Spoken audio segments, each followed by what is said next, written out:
down the line. We'll get back to that in a moment as it's out of play. In fact, it stayed in play. Down the line, ball just about stays in. Hack off the ground, unable to work. McLean's just on the top of the square. Ball won't spill to him. Tackle on the top of the square. Will it be called holding the ball? No, it'll be a ball up, but a real chance for Sydney to extend their lead at the moment.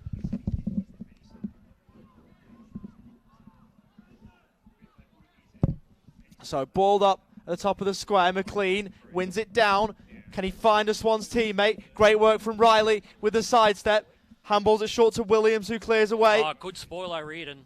As O'Riordan spoils, the Irishman looks to go back and pick it up. Can't do so. Trickles over the boundary line. Throw in. Far side centre wing. Sydney up by 3. A bit of pepper, salt and pepper coming into this game. Obviously a couple of scuffles here, but the attack on the footy's really picked up, and we're 10 minutes into the second quarter. The side that can actually chain together with some composure is going to have a real chance to hit the scoreboard. Throwing far side centre wing. Tapped on. Handball from Stevens goes short. Finds number 57 for the Swans. That was Guthrie. Who's Guthrie? As the whistle is blown. He's been impressive, Guthrie. Like I said earlier in the game, he looks very similar to his brother Cam Guthrie at Geelong. Same hair, same kicking style. He's had 2 centre clearances already, and they're giving him good midfield minutes here, the Swans. So he's really holding up his end of the bargain. Ball disappeared out of play, so it'll be another boundary throw in on the far side. 11 minutes gone. Swans have a 3-point lead. Sinclair will go up with Rendell. Sinclair wins it down, taps it behind him, trying to be clever.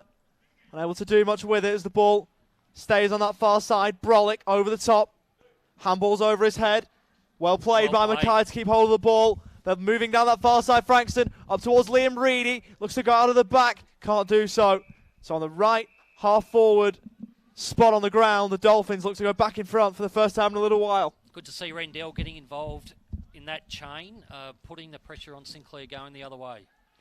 So throw in just inside 50 for the Frankston Dolphins, who are down by 3 rather. Ball back in. 1 down in the end by the Swans. Still the ball in there for Frankston. Handball short. Was he held without it?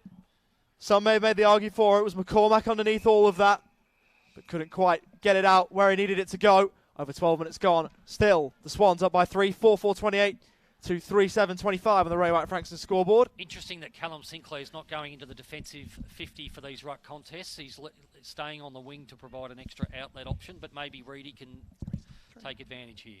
Well taken out of the ruck in the end by Watts. Snap on goal. Is it central? Yes, it is. The Dolphins are back in front. Billy Mackay on that occasion, I think it was, on his natural left boot, but he shows really good craft around the stoppages, Billy. We've had a chance to watch him in a number of games this year. For a young player, he's got a very strong build, and he's at home around the stoppages. On that occasion, a clean take and such a sweet kick on the left foot. His favoured side, as we said, and no one in the goal square for Sydney. That went straight through the middle. So Will Mackay puts the Dolphins back in front. They hold a 3-point lead. Expert snap on goal straight through the middle. Dolphins back in front for the first time in a little while. And Sydney have got to respond again all of a sudden. This is a good game, and what's been really interesting for Sydney is there's been a number of chains where it's Stevens, Clark and Louis Taylor chaining the ball around the stoppage. So they're getting the ball in the hands of their better users, and that's why we're seeing such a high-quality game so far. So the Dolphins back in front by 3 points, 13 minutes into the second quarter for Ray White Frankston. Just trying to find out, there is a 23rd player playing for Frankston tonight, apparently allowed because the Swans were going to give the Medi sub James Rowbottom a game. As the ball is, we're trying to work out who it is actually. We can't find who it is. But it's Mitch Cox high free kick there, and he milked that free kick expertly. And he gets a 50. And he's ahead of the man on the mark here, so he can keep running here. He does. He goes for home from 48 metres out and misses to the near side. So one behind to Cox. That's his second of the night. Frankston 4-7-31. Sydney 4-8-32 now. Sydney 4-4-28. 14 minutes second quarter as Brand comes away from fullback. McLean nudged under the football. That was okay. Chance here for Brolick at the base of the pack. He can't get clear. And we can hear some of the Frankston supporters there were urging Mitch Cox to take his time with that shot on goal. You'd normally back him in from there. Especially on the run. in the ruck now. It's Tyler Watts having a go in the ruck, and he took it out and had a kick around the corner and only went as far as Arthurson. So Will Arthurson marks, has options forward of the ball. Eventually leading up at him was McKay, ignores him, instead goes further ahead. Marked by Freeman, who wheels and goes long inside 50, up towards centre half forward. Ball drops to ground, fisted further away from goal. Swans in a bit of trouble at the moment, and it's called holding the ball. There was shouts for a sling tackle on this near side, and it's on again, out there inside 50. Taylor with the ball, he'll play on here, and they've got loose men. He does exactly that. Smart Goes by to Ski, Taylor. who marks. Looks for the quick handball, bit of a hospital pass in there to Ryan Clark. Now back with Louis Taylor. You see the better players waxing him. Former Taylor, North Melbourne Clark, man again. Taylor going again. Looks to the far side wing. The Swans, they're out. Guthrie looks to go down the line. In fact, he'll be latching onto the end of this ball, Will Guthrie. Couldn't quite do too much with it. Ball goes over the top. Clever. As the Swans look to work it through the middle of the ground. Stevens looks to go and find it. Pushing the back potentially. Not paid by the umpire. Should be locked into the far side. It won't be getting out. Dolphins up by 4. I know I've mentioned this a couple of times, but it's uncanny the way he moves, Guthrie. That's so similar to his brother. He did really well then in a contest against Newman, who we know is so solid in that space. Just remembering back, the Dolphins did name 23 on Thursday night, and those 23 are playing. So, as we were told, they were allowed to play 23 in this game. The Swans were going to play 23 as well, but James Rowbottom came onto the ground late this afternoon in the AFL and is not playing in this game as the ball heads down towards half forward for Sydney. Brolick got a hand pass out. Court was Hiscock. Did he drop it? The Frankston supporters said he did. Have prior and opportunity? it was, well, it's still been judged as illegal disposal is what the decision is. On most occasions, I think the rule says that if the ball's knocked out immediately, you haven't had prior, it's play on. It could be okay, yeah. So the odd one, both at this level and AFL level, they pay. Yeah. Not all of them, just the odd one. And what you find at VFL footy as well, the crowds, well, on that occasion, the players play the role of the crowd in appealing for the free kick, and the Swans players all went up for the free.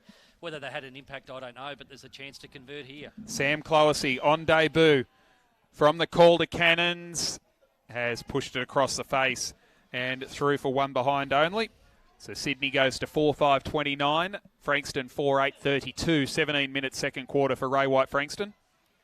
So really enjoying the contest here. We're 17 minutes into the second quarter, as we said, and it's a good game, this. Ball back and short, marked by the captain for the Dolphins tonight in Newman. Looks to go to the far side. He's overcooked it. Stevens is interested. Picks the ball up. Looks to turn around his marker. Keeps it in play. Class from Stevens. Goes to the top of the square, but it's chopped off. Expertly in the end by Joe Lloyd. Really good work rate getting back on the goal line there, Joe Lloyd. Yeah, he's got such good speed, Stevens, even with the footy in hand. Yep. The Dolphins looking to rebound through Connor Riley. Long, high ball towards no one in particular. Swan should deal with it. Over the head of Brand, who goes back and finds it. He's done really well to evade a couple of tackles. Handball in board to Gould.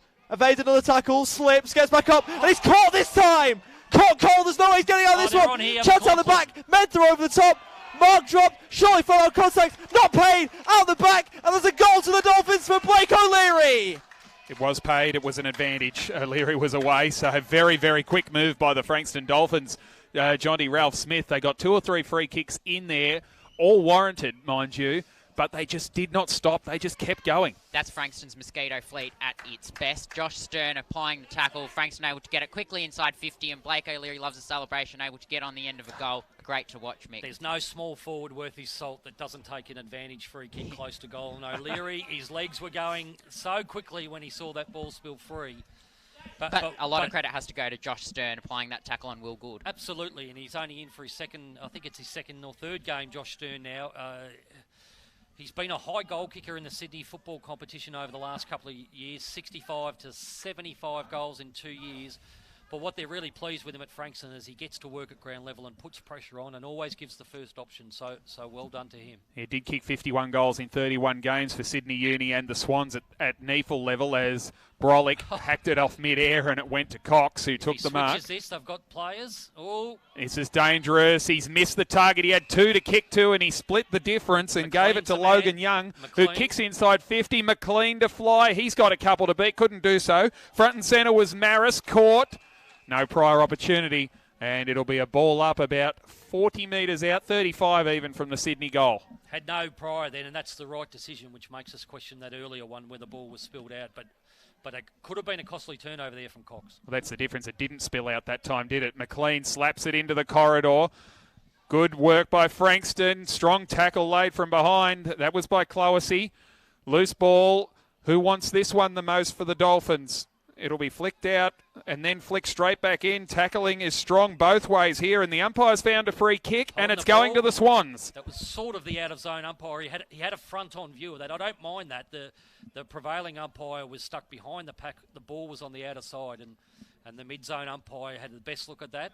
Player went to ground initially, so I understand why he's paid that free kick. But what we're seeing with the conditions is a little bit of dews dropping. We saw Will Gould lose his feet before. We saw Cox there. It's very difficult to take the ball at speed, so players will need to adjust or perhaps change their footwear at half-time. Tyler Watts it is who's lining up for the Swans.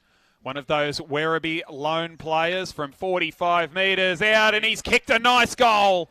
And Sydney cut it back to within 3 points again. Tyler Watts gets his his first one of the night, his first VFL goal, and he gets it for the Swans. Sydney go to 5-5-35, Frankston 5-8-38, 21 minutes second quarter. Ray White, Frankston scoreboard. And it looks like James Rendell is going to go forward 21-minute mark of this second quarter, so Bill McCormack will have Liam Reedy. Liam Reedy's going to have the ruck duties. Yeah, it's Liam Reedy's going to have the ruck duties.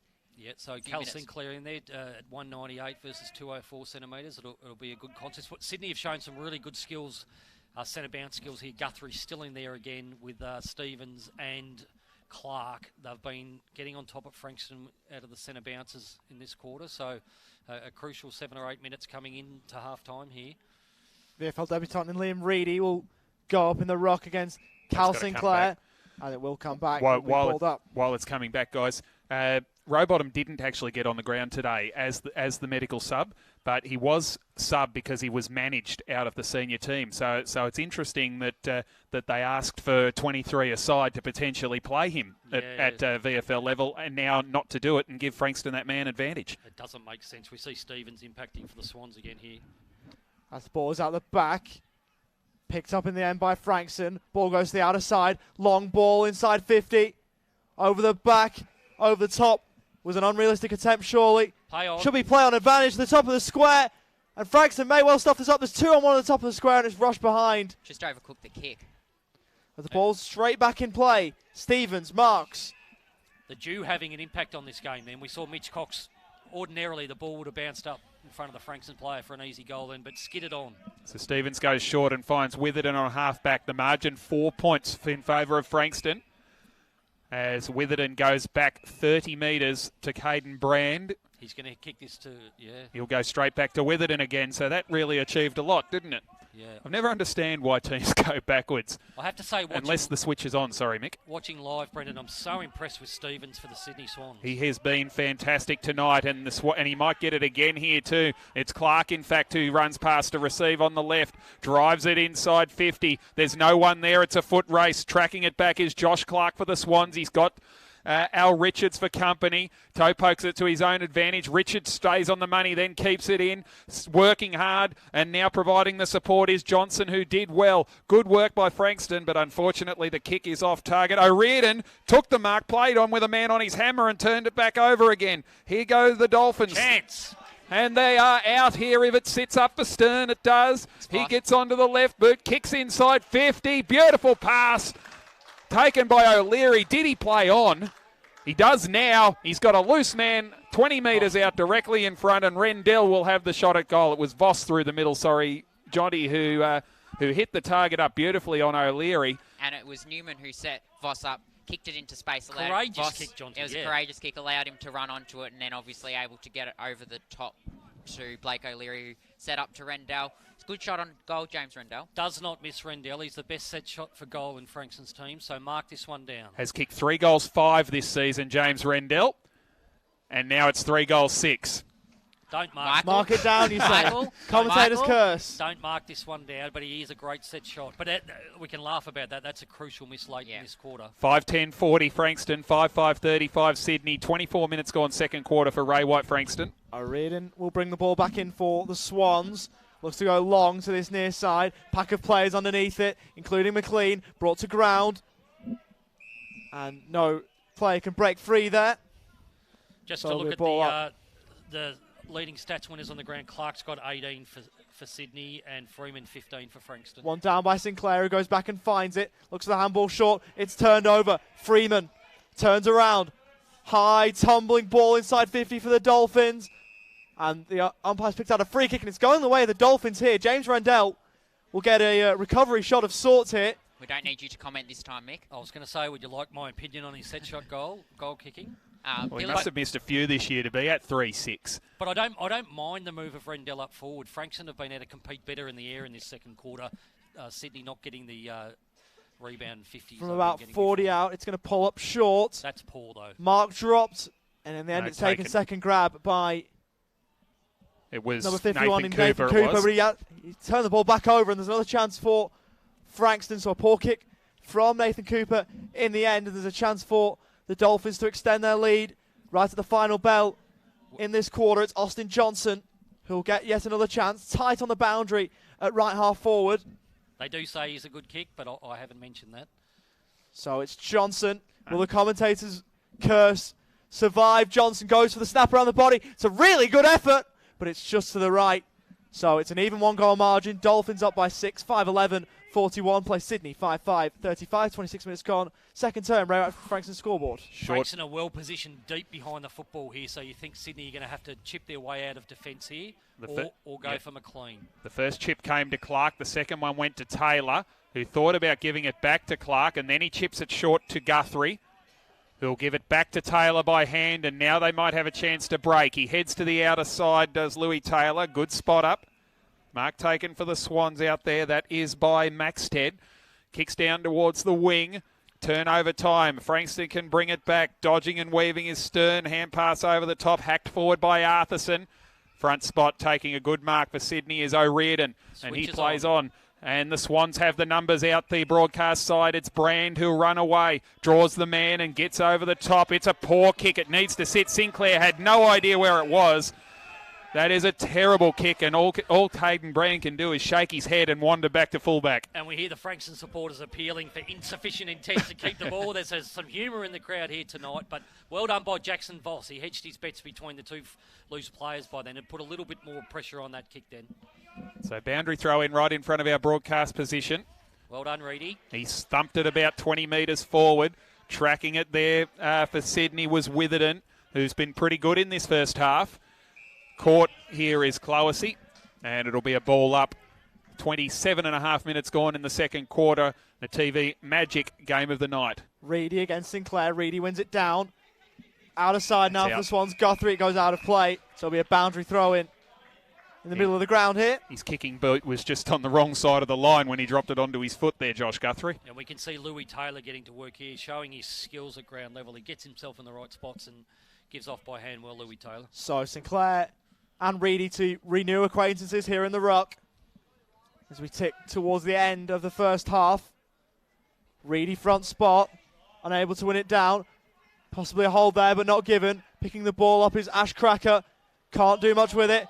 Was O'Riordan caught high? If he's not caught high, then it's surely holding the ball. Neither free kick was paid, and it's locked in. Ball up, Dolphins up by 6. We talk about this most weeks, but both sides are playing a loose wingman at the stoppages. O'Riordan's a loose guy for Sydney. He's having an impact here. Reedy won the tap, trying to break clear, dumped in a strong tackle. I thought it was a strong tackle. The Frankston supporters thought it was a strong tackle. The umpire said it was dangerous and gave the free kick to Clowassy. And if you thought supporters wouldn't travel out here for the neutral game, you're wrong. There's a lot of interest in this game here. Plenty of Swan supporters come here from GMHBA on the way Stadium. back from Geelong, yes. Sinclair marks the short ball. McLean's a target long down the line here. That's the way it goes. McLean in a one-on-one wrestle, and Max Williams with strength got rid of him. Strong tackle laid by Bove. Ooh. It came out to Clark, who had it ripped away from him by Riley. Good piece of work that. McLean tries to ferret it out of there. Can't do so. Williams in. Riley drags it through. Pack over the football. Bove at the base of it, trying to get it out. Eventually they do. That's a great little hand pass. Taylor's little kick was smothered. To half forward it goes. Well read there by Voss. Fed the handball back to Freeman. Slips over at the crucial stage. Sydney still with a chance. High contact. The umpire has eventually seen it. And it'll be a free kick to Frankston. He had to earn that free kick. That was a front-on contact. It actually looked a bit messy from here, but luckily for Frankston, they'll get a chance to relieve the pressure here. Jackson Voss it is with the ball. So Voss looks like he'll go long down the line. looking to clear. Rendell. He does go long down the line, as Mick mentioned, towards Rendell. Pack of players go up. Sinclair picks the ball up. Did he dispose of that correctly? According to the umpire, he did. O'Riordan with a quick kick forward. But it's marked in the end by Hiscock, who has changed numbers. 2:52. Begley Now charging Freeman. to the outside here. He's the free player. Will Arthurson goes the other side. Freeman again. Long down the line. And it's chopped off by Will Gould, who looks for the boundary line and will find it. Did so well then, Will Gould. We've spoken about his ability to compete and go back with the flight of the ball. He read that play really well. Begley was free 10 metres behind, but during the duration of the kick, he was able to run back and get the spoil out of bounds. I like Will Gould, Brendan. Yeah, he's been very good in this first half, Gould. Another one who's been good, Colin O'Riordan, is up to 20 disposals and 9 marks in the first half. That's a huge effort for the man with the C beside his name tonight. As the Dolphins get the clearance from the outer wing, sends it towards half forward. Big fly from Maxted. Mentha's at the back, and he's a waft of the races. Runs to 49, has a shot at goal, and bounces it through right on the siren. That is a ripper for Frankston, and a dagger blow right on the halftime break. Jack Mentha with a beauty, and the Dolphins will go to halftime with a 12-point advantage. They win the quarter right on that kick. There's 6-11-47 Frankston. Sydney 5-5-35. Goal scorers for the Dolphins, all singles in that first term, in that first half, I should say. Freeman, Lochnan, Voss, O'Leary, McKay and Mal Mentha, while for the Swans, Hayden McLean kicked a couple in that second term, and singles to Ryan Clark, Lewis Taylor and Tyler Watts. Terrifically even second quarter, nothing between the two teams. How big Mick O'Neill, that goal on the siren to Jack Mentha, who gets reward for hard running and desperation for the entire first half. Well, I don't know if there's anyone in the Frankston side who enjoys a goal more than Jack Mentha. But as we've said during the game, he's really adjusted his play. That gives them the 2-goal lead at half-time. So important. Frankston, often in their victories this year, their small forwards have been the ones doing the damage. And we've been really impressed, Jonty, with Stern, O'Leary and Mentha, not only getting their hands on the crumbs, but getting their hands on the crumbs and applying pressure up forward and able to hit the scoreboard as well. O'Leary and Mentha obviously late. And we see for that quarter particularly, what stood out was the absence of intercept marks by the Sydney defenders. Reedy, Rendell, those sort of players were able to halve contests rather than being outmarked and outnumbered like they were in the first quarter. You mentioned O'Riordan with 20 possessions, Brendan. I think that's one for the Frankston coaches to look at half-time, and particularly that tactical move we talk about, them letting the extra player go up to the stoppage. O'Riordan, if he continues on in this vein, he's going to have a 40-possession game, which for a backman is incredible.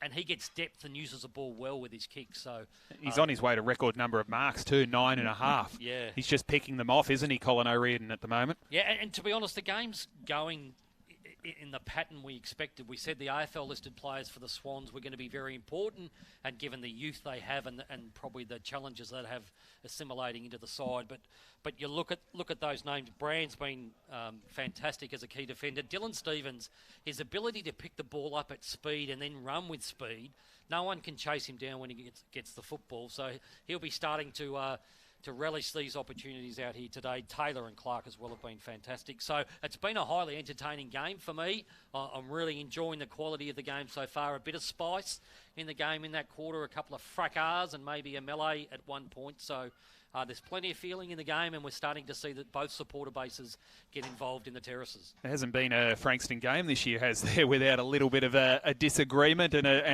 trying to work out who's shouting first after the game. I think it's part of the ticket entry price. But as I said, that's good because it means that Frankston are not conceding. They're not.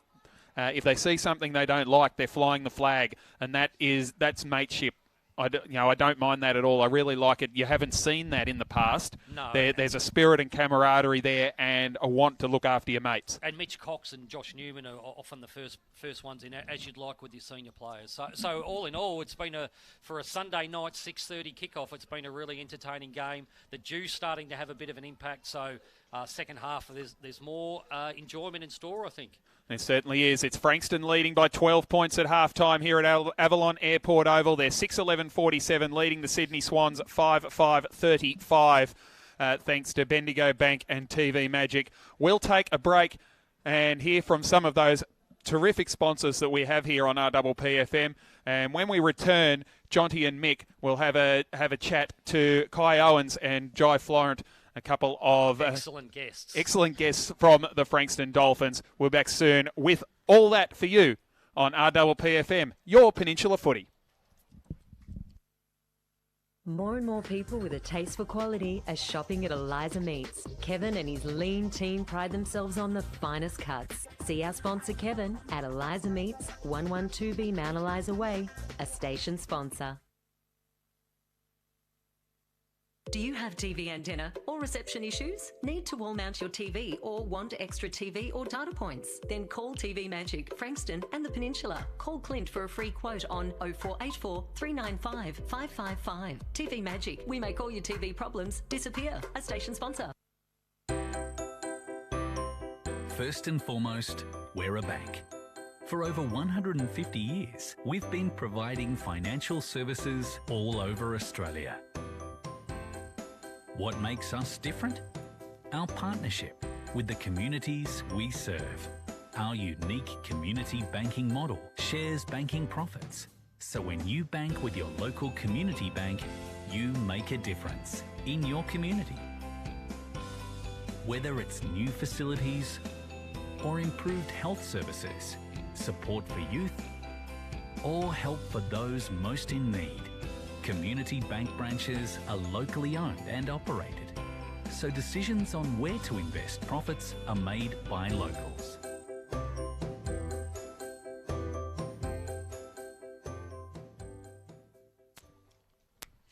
Hello everyone and welcome back to RPPFM's Match of the Day. Frankston lead Sydney here at Avalon Airport Oval. They're up 6:11.47 to 5:35 at half-time.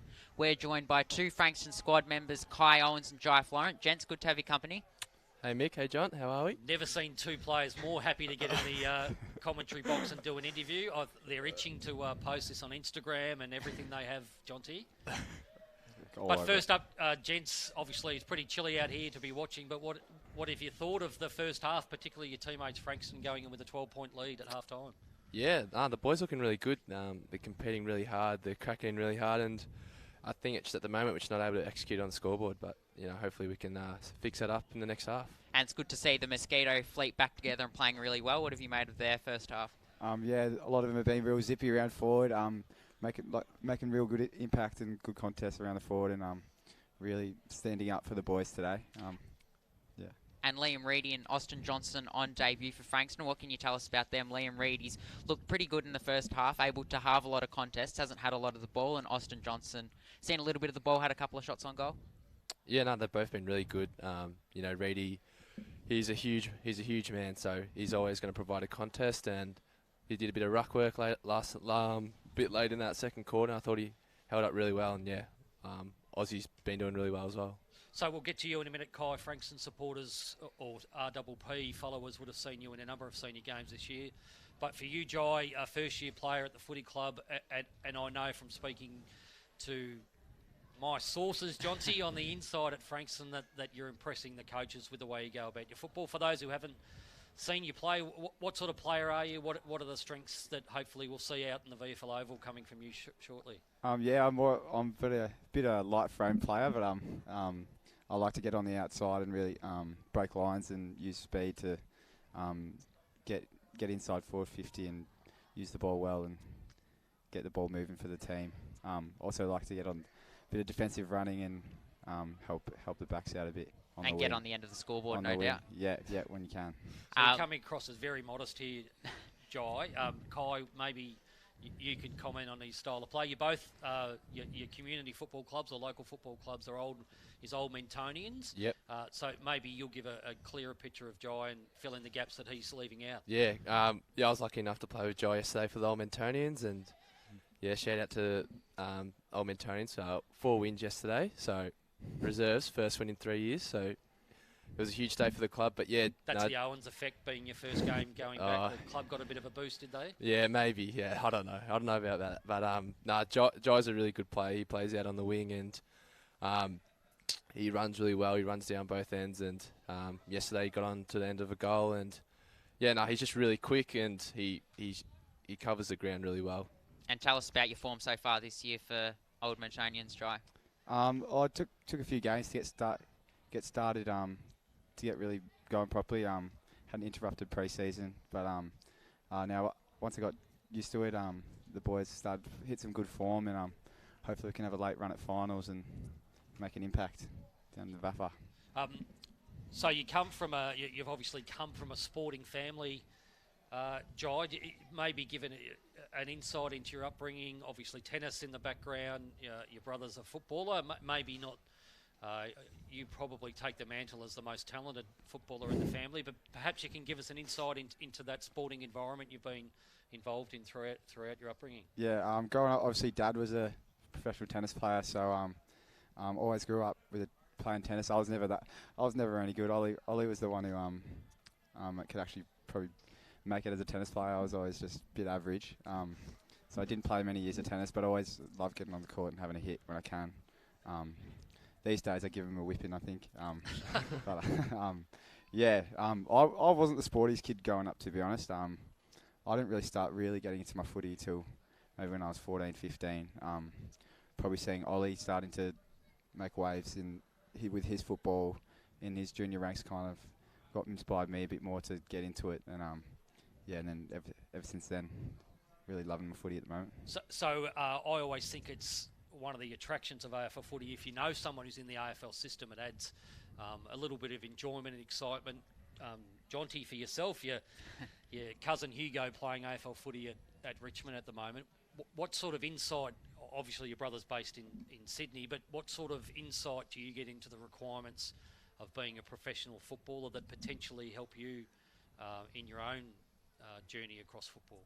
It's usually just a lot about just like off-field professionalism, how to prepare throughout the week and before games, and how to conduct yourself around whether it's training and nutrition and hydration and all stuff like that. So just get a good look at how even in the off season when he comes home and how he has to train over Christmas break and stuff like that. So get to see good hard work done there. Yeah. And you mentioned off air before that during the day you're a demolition expert, and that sort of, does that transfer across into your play on the field as a demolishing, rollicking midfielder? I've only been working there for a couple of weeks now, but the sponsor of the club, Rhino the Wrecker, with association with Rhino Bins. Rhino the Wrecker, did we say? Yeah, for correct. all your wrecking needs. Yeah. No, it's been really good. I've really enjoyed it.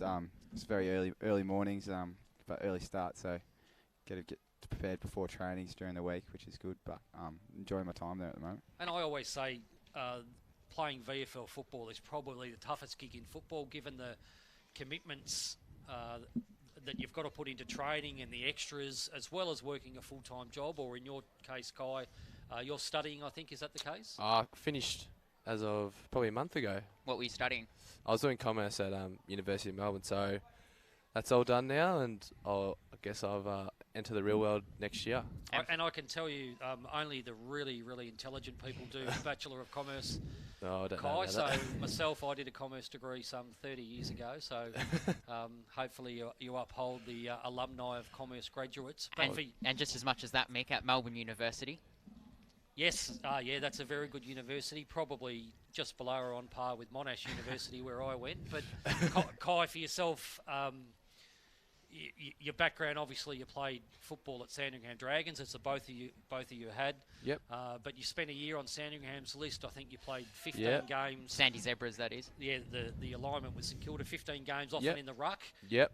And this year we've seen you probably move to your preferred position as a Yeah. tall forward. Maybe ideally you'd play as a third tall forward, but you've Yep. had a big responsibility thrust upon you this year. Yeah. How have you found playing as a key forward, and Yep. how's that experience been for you? Yeah, no, it's been really good. You know, as you said, at Sandy, has probably played a bit out of position playing ruck. I'm 192 centimetres and lightly framed, so I don't think I'm a ruckman. But it's been really good playing up forward at Frankston. You know, the first 3 games we won, and it was looking really good. But then I guess when the team's not going so well, you do struggle a little bit. So we've struggled a little bit with form as of probably the last month, but no, it's been really good. You know, working with Oaks and Gam as the forward coaches, and then the rest of the forward group is really good to work with. And you know, when you got midfielders like Nathan Freeman, Josh Newman, and Connor Riley, the delivery is pretty good. So yeah, it's been really good. I'd be remiss of me, Jonty, if I didn't mention one of the best banana goals I've ever seen that you kicked out at Williamstown. Yes. How many times have you had that on the rotation watching him play? Or Jai, does he remind you about that kick? Oh, no, he reminds me of a lot of his goals. Always catch him watching him before training on his laptops. It had a fair bend on it, that goal. It if any of did, our supporters, if they were tuned in on that day, it was one of the better goals of the year, I think. Yeah, I'll claim it, but I think it was a bit of a fluke. It's right in front of the opposition crowd, Yeah. which is the best place to kick that. As we look out on the field here, Jonty, the Sydney Swans are out quite early for their out after half time. The umpires aren't even on the ground yet, so we've still got a few minutes before the start of play. But I am interested in asking the two of you. We love talking about the spirit at Frankston. It's something that it seems the entire playing list is very tight as a unit and have real care for each other. Have you guys, obviously for yourself, Kai, I think you went through the sort of COVID-interrupted previous year, but how have you found the culture and the camaraderie? Oh, it's unbelievable. We're a really tight-knit group, and like you'll see today, if one player goes down, you'll see 5 blokes come pick him up or back him up. So we really care for one another, and you know, we play for one another, and you'll see that we're a very selfless team, and that's why we love, you know, driving down to Frankston 3-4 times a week. Well, as we see Frankston and the umpires coming out here, I want to thank both of you for coming in and sharing a little bit of your time. Two of the more popular players on the Frankston list. We'll see Kai roaming around the forward line in the not-too-distant future. And Jai Florent is one to look at. He'll make his debut in the next couple of weeks, I'm sure. And we'll watch with interest for your development, Jai. Thanks for coming in, guys. Cheers, Thank you. us. Thanks. We'll go to a quick break at RPP. Thanks for joining us. The second half on the other side.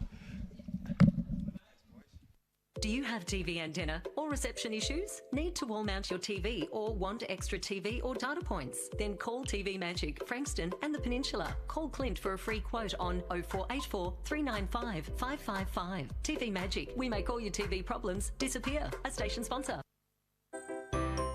First and foremost, we're a bank. For over 150 years, we've been providing financial services all over Australia. What makes us different? Our partnership with the communities we serve.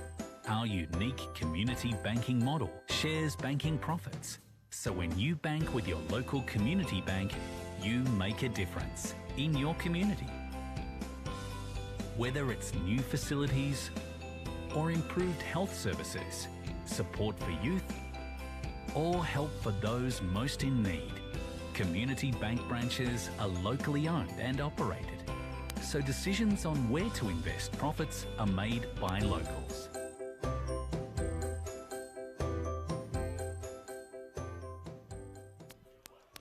And welcome back to the Avalon Airport Oval in Werribee for the RPPFM VFL match of the day, with thanks to TV Magic and Bendigo Bank. Ollie Walker-Peel with you. Alongside me at the moment is John C. Ralph-Smith. Scoreboard at the moment at half-time reads the Sydney Swans 5-5-35, playing against the Frankston Dolphins, who are 6-11-35. 47. Johnsy, what did you make of that first half? First half, well, yeah, Frankston really would have got a lift with that last second goal from Jack Menther going into the break. Obviously, Frankston seemed to have the ascendancy in the first quarter, weren't quite able to put it on the scoreboard. Then Sydney came out really quickly at the start of the second quarter, so it'll be interesting to see if the same thing happens at the start of this third quarter, and able to get a couple of goals on the board and close the margin. But yeah, Frankston will come out with a real spring in their step, I'm sure, after Jack Menther kicking that goal. He's been really good for Frankston up forward, applying lots of pressure. We've touched on it all throughout the coverage, but that Mosquito fleet that was really probably highly hyped in the pre-season of Blake O'Leary, Josh Stern, Jack Menther and these sorts of players, Bailey Lambert obviously not playing tonight, able to apply the pressure, got really good at ground level and opportunistic in front of goal. They spend a lot of time, Ashcracker another one, spend a lot of time rehearsing their shots on goal, and good to see some of it coming off. Obviously, as we touched on, they're 6-11-47, so they'll look to capitalise on more of their opportunities. From a Sydney perspective, I think Louis Taylor's been one that looks really dangerous up forward. Mick touched on it during the call that, as a siren sounds here, both teams have just resumed their warm-up on the ground as we get prepared for the second half. But yeah, Louis Taylor's been really good and he looks really dangerous, crumbing, and lots of speed in that forward half for Sydney from Louis Taylor. Ryan Clark, obviously an accumulator. If we go through the top possession getters, it's always Ryan Clark and Nathan Freeman up the top. That's Colin O'Riordan, the main one, the Irish-born AFL-listed player with a barnstormer of the first half. He's been the story of the first half, obviously having 20 touches in defence, as Mick touched on. A super effort. And looks like the umpire's just about ready to bounce the ball for the second half. So Frankston will go in with a 12-point lead, kicking to the right of screen. Even 2-goal margin as Frankston go from left to right on your radio dial. The Swans from right to left as the Dolphins look to extend their 2-goal lead at the start of the second half here at Avalon Airport Oval. It'll be Callum Sinclair to go up as expected for the Swans. Bounce the ball. It's up and it's down. We are away in the second half. Rendell looks for the quick clearance kick forward inside 50. Rushing onto it is Begley, who's been quiet in this game so far. Boyd looks to play it forward. O'Riordan again. Should get another possession. Quick clearance kick towards the line. Will it stay in play? The answer to that is no. It's gone out on the full. O'Riordan picking up where he left off, though. Again, another possession. It's driven back long inside 50 for the Dolphins. Flyers go up, none of them able to be successful. Voss, ground level, twists, turns, high ball inside. Swans camped underneath the ball. Fisted away by Gould, one he probably could have marked but didn't elect to do so. Handball short. Once again, it's snapped inside 50. Ball hits the ground, it stays in play, boundary side. Should be locked up, in fact, no. O'Riordan fights clear. Handball short to Sinclair. He looks towards the outside, but he'll be locked up far side. Left half forward for the Dolphins as Brendan Rhodes rejoins us. Oh, fair dinkum. I always love running before I have to go back on air. We've got to wait for here. That gives me time to catch my breath as the 4 players have to get back inside 50 at the other end of the ground. But yeah, we're set for a big second half, aren't we, guys? 12 points the margin as it still stands. We might need to give you a moment there, Brendan. I'm okay now. I'll catch my breath and I'm right to go as we're going to have a quick kick out of the pack for the Dolphins. Goes right towards the goal line. Oh, they ended up spoiling each other here, Sydney. Quick kick up on the air, dodging, weaving. Quick kick out of nowhere came from Frankston. Was that Cracker, was it? It was Ash Cracker. And Liam Reedy with the tap, almost like ruck work, able to tap it straight into Ash Cracker's hands to set up that shot at goal. It was Nathan Cooper who reached over the top and spoiled an uncontested mark for Caden Brand. Straight down the middle they're going here. Ball back into play. Caden Brand brings it back in. McLean looks for the over-the-top. Mark overhead, unable to get there. Taylor front and centre to win the ball back as Frankston have to defend. They're forced onto the back foot. Forward is Bove. He's unable to get there. Soccer off the ground by Lewis Taylor, formerly of the Lions.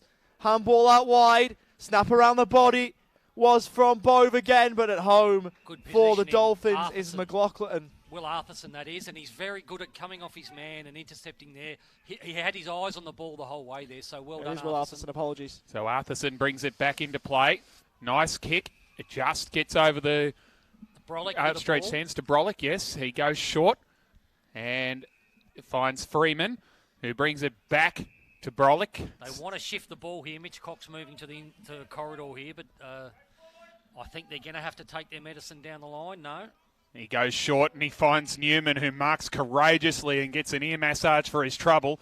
Plays on, runs off half-back, chips into the middle of the the ground. umpire. Oh, the umpire's got in the way of Cracker, created the turnover. Josh Guthrie took the mark, pumped it back inside 50. Through the hands of Ryan Clark it goes. Taylor runs onto the football, feeds the handball back. Swans with a chance. Flying shot O'Riordan up towards the top of the goal square. Max Williams takes the mark at the last line of defence, and that could have been embarrassing for the officials if the Swans had kicked the goal right there. Comedy of errors almost there. That's a risky kick. It's a very risky kick. He's been turned over. Hand pass came back. The numbers are still with Frankston. Cox goes dangerously across the face of goal. It comes off as Frankston supporters hang their heads and think, how did we get out of that? Nathan Freeman was good enough. Fifth possession for the quarter for Freeman already. Chips it short to Will Arthurson. Looks for the ball into the middle, and they could be away here. The Dolphins through Newman. Marks and goes. They've got the numbers on this broadcast side. O'Leary's running on. They've got to find him. He's got an open goal square if he can mark the ball. Plays on. Should goal. And he has missed inexplicably. You can't miss that. You can't get a better interchange, though. The timing of it was electric. Ash Cracker coming off. Yeah, using the ball short through the back line there, Frankston, but the players that had the ball in their hands were they're better ball users, and then Newman pulls the trigger. Should have been a goal there, would have been a great start. So Will Gould to bring it away from defence. The margin is 14 points. That was O'Leary's first miss of the season, would you believe? And a bad one to miss as it came out towards half-back. Sometimes with O'Leary, he'd probably prefer it around the body. I was going to say, he probably could have gone for the right foot banana. He could have. There could have been all sorts of bells and whistles on that. But at the end of the day, you just got to convert. So half forward now as Josh Guthrie fed the hand pass out to Clark. He might get it back. No, Clark stepped around and gave it to O'Riordan. Hand pass through traffic. That was a good tackle laid on Bove. Play on was the call. Into the centre of the ground it goes. Frankston with the turnover. Cox fed it through. Kick inside 50. They've got the numbers here, the Dolphins. Brand up to the task. Gave the handball back. That was to Witherden. He fed it back further to Cooper. Back to Brand. Little one over the top to Witherden. The heat is still there. The half volley is unable to be picked up by Boyd, and it gets over the line for a throw in. The Frankston forwards just stayed on the hammer there, didn't they? Jack Menther and Blake O'Leary were the two main ones able to get Frankston the repeat inside 50. And I thought Begley could have hit O'Leary inside 50 there, the shorter option. There's a reset free kick against Sydney here. Yeah, so it's going to go for Frankston. It'll be a shot on goal. These always seem to hurt, don't they? They're asking the question down here of the umpires. That is Fraser Maris, who was the one who didn't get back. And Hayden McLean saying, well, hang on, there was one from each team that didn't get back. Yeah, but Brolick got there first. We'll talk about that after Reedy takes this free kick. There is an instruction from head office to penalise the forward. If there's two players going back, you penalise the forward if they're not inside. Penalise the forward, okay. Yes. So that's why it's gone the other way, a shot at goal to Frankston. So, and that's the way it has fallen most of the year, isn't it? Reedy from 47 metres out, it's off to the left. It's not a good kick. And there's no one on the line. It's just cleared it for a behind. So Reedy does get the behind, and it's 6:14.50 Frankston, leading Sydney 5:35 after 6.5 minutes. And Sinclair got on his bike then while Reedy was still watching the ball go through for a behind, and he's found himself with an easy mark. From West Coast Eagle and comes. Sinclair goes over the back. Clean. What a mark take. He's not been paid. That is incredibly harsh on Hayden McLean. But look at he's got the ball has nearly disappeared into his midriff. That's how well he marked it, and the umpire just looked as though the ball was on the ground. Wow, that is a screamer denied. That would have been one of the marks of the year. I tell you what, we saw a good one with Boyd and the Bull Ants, but McLean nearly got there himself. That was a clean mark, robbed off him. The specky at Werribee, does that work? That'll do. The specky at the B. The specky at the B. There we go. Yeah. Maybe we'll have to look for one that would have been up there, but cruelly not paid as Hayden McLean licks his wounds. Ball back in. Sinclair. Freeman's free at the stoppage here. I wouldn't leave that. Battles with Rendell. Sinclair goes back and finds it. Handball over the top was to Guthrie. Swans have got the numbers forward. Taylor socks it off the ground. It's the advantage there of Young. Ball ricochets. Is locked in near side wing. As underneath all of that for the Dolphins was Al Richards. Unable to get it 3 as the Dolphins lead by 15-0 in the third term. Sinclair and Rendell. Sinclair tapped it back. He'll go and get his own football almost. Doing beautifully was McKay. He didn't know where to go in the end. He just threw it on the boot. Taylor receives nicely. That was from Cloesy. Kicks up towards half forward. Camped under the ball. That is a courageous mark from Brolick over top of Logan Young. He went short across the half-back line and found Freeman, who chips it back to Hiscock. Sends it wide, looking for and finding... that is Stern on the outer side. Comes back inboard. McKay only needs one hand to take that mark. Gives the hand pass off. They're away here, Frankston. This is Begley inside 50. Lets himself down with the kick and turns it over to Gould. He's had 3 inside 50s this quarter, Begley, and he's yet to hit a target. He's a better kick than that. Gould goes short, dangerous kick. Turnover time. Dolphins have the ball. Back to Begley, but it's overcooked in the end. Trying to find him was Blake O'Leary. Swans look to clear. They do so in the end through Maxted. Goes to the outer side wing. Ball bobbles around. Handball short. Stevens, clean as ever over the top. He gets it back on the run. Was too hot for him to handle. Goes in with the tackling pressure. Should be locked in. True centre wing, far side. Umpire lets it roll. Stolen out of there from Frankston. Ball down the line. Nice Billy McKay kick on the left there. As the ball is inside 50 towards left half forward for the Dolphins. Not taken. Brought to ground. Chance for the Mosquito Fleet to get there. Too hot for Begley again. It's not been his night. Still the tackling pressure is on. Brand was able to deal with it. Ball goes to full back. They should clear. Kick out wide's a poor one. Was initially looking for Churgwin. Great pace from Freeman. Turned over. Freeman again.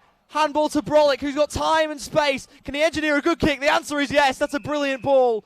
And it's James Rundell with a chance right of centre to go back and punch this one through. And Brendan, we come to that time each week as we know a player, I think he's too far out from goal. He'll take his time here, and if that gap opens up in front of that hole, I can see right now. It is you could drive the Spirit of Tasmania through that gap. So there might be a late lead here from someone into the hole. Randell looks like he's going back for the shot at the moment. Will kick from right on 50. Randell hooks it out to the right. Horrible. It's coming back, but it won't come back far enough, and it's another behind for the Dolphins. Missing to the right. They move to 6:15:51, leading the Sydney Swans 5:35 on the Ray Wider Frankston scoreboard. It was actually picked at the last second, wasn't it? O'Leary was just sneaking into the hole, and it was read by Tom Boyd, who just snuck out there and made Randell go for the shot. As the kick-in finds the man who's brought his own footy here tonight, and that is Colin O'Riordan. 27th possession coming. Oh, and it's a shocker. He's tried to kick it over top of 7 foot, and he didn't.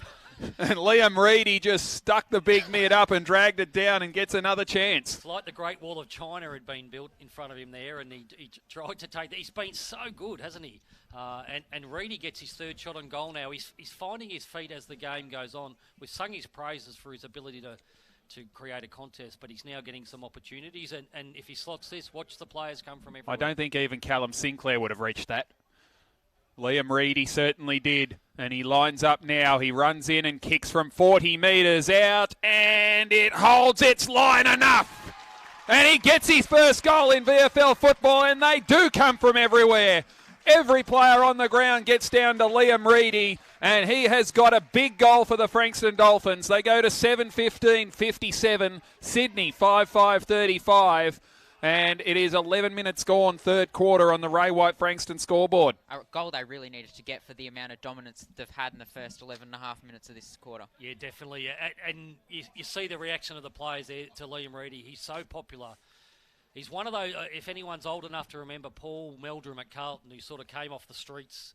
I remember the story. Never saw him play. Well, just wandered in and said, give me a game. Late in the pre-season, Coach Danny Ryan gets a call from a local coach to say, I've got a player I think should be playing above my level, and that was Liam Reedy. And when the 204-centimetre frame walked through the door, he became friends with a lot of players very quickly. They were just so excited to see him. We've been waiting a long time for him to get a run, and great result there. Great craft from Sinclair. That's to palm it forward again. Frankston with the numbers. Handball shot to Freeman, who just come on. Charges through the middle of Avalon Airport Oval. Goes up towards half forward. And a great towering mark to repel the advances from Nathan Cooper. They're probably the sort of kicks Frankston aren't going to get on the end of. High up and under. Allow the interceptors to take the grab. Short to Cloesy. Goes towards centre wing. McLean steams in. Looks to take the mark overhead. Unable to do so. Has to go back and try and find it. Packer plays over the top of the ball. It's absolutely impossible to see who's underneath all of that, but it's a stoppage on the far side. 22-point lead to the Dolphins, 12.5 gone, third term. Hayden McLean starting to find his rhythm. He's getting separation going into the marking contest. It wouldn't surprise me to see him clunk half a dozen this half. They need to get it down there to him a bit closer to goal, however, as Newman and Freeman combine. But the kick has been chopped off, and the mark is taken by Clowassy, or Guthrie it was, in fact, who drives it long down towards half forward. McLean caught underneath it again this time. The Swans with the football, dodging, weaving, kicking forward for Sydney was Maris inside 50. It goes, and Richards did a great job and took a contested mark. First gamer, Austin Johnson. Johnson, sorry. And good kick. He did well, and he went out wide to Williams, who is off. Drives it down the outer wing, and it'll be picked off, will it here? Just brought it to ground. That was Brodie McLaughlin who did enough. Inboard, kick from Stern was good, and the mark taken by Mackay. They've got the numbers forward. If he's patient here, he'll find a short hit-up lead, but if not, go back and have the shot. It'll be right on Billy Mackay's range as he handballs off to Cox. And Mitch Cox sends it out wide. And this man has been waiting there. The mark wasn't paid. It must have been touched off the boot. Cracker has a flying shot at goal and misses across the face. Through for one behind, but it was Connor Riley who was camped down there all on his own, screaming for the ball for about 3 minutes, I reckon it was. Yep. And it didn't come to him until almost too late, and he still nearly got the football. Swans break out of defence. We'll get a score check shortly as Sydney has it on the outer side of the ground. It was Clowassy to Guthrie. He brings it down the outer wing. Chance now for the Swans. Tracking it back is Hiscox, though, for Frankston. Drew the man. Hand pass over the top. That came to Lloyd. He's under the pump, but is good enough for it to get clear and send the kick down the wing. But the mark is safely taken for the Swans by Maxted. Unfashionable player, Liam Hiscock, but he worked 100 metres down the ground then to provide an option to be the last line of defence. So Maxted goes long down the line. Frankston with the numbers, but ball brought to ground. Can they extract the ball out of there? 23-point lead to the Dolphins as the ball has come out of there. Stevens over the top, sells the candy, goes inside 50. Numbers with the Swans out the back. Hiscox with a brilliant mark on the last line of defence, potentially goal saving. That's Arthurson, and Callum Sinclair's down on the far side of the ground, clutching an ankle or knee. He got a secondary hit from a friendly fire there, so we'll watch that with interest. Keep a very close eye on that one, Mick, as the Dolphins try to work out a defence here. Cracker goes short to Cox. He could go to Riley, decides to bite off a little bit more and send it out in the path of Johnson. He'll run onto the football now, chip in towards half forward. That's a nice kick and good closing pace there from Brand, who got in, or Gould in fact it was, who got in there, got a fist in and knocked it away for a throw in.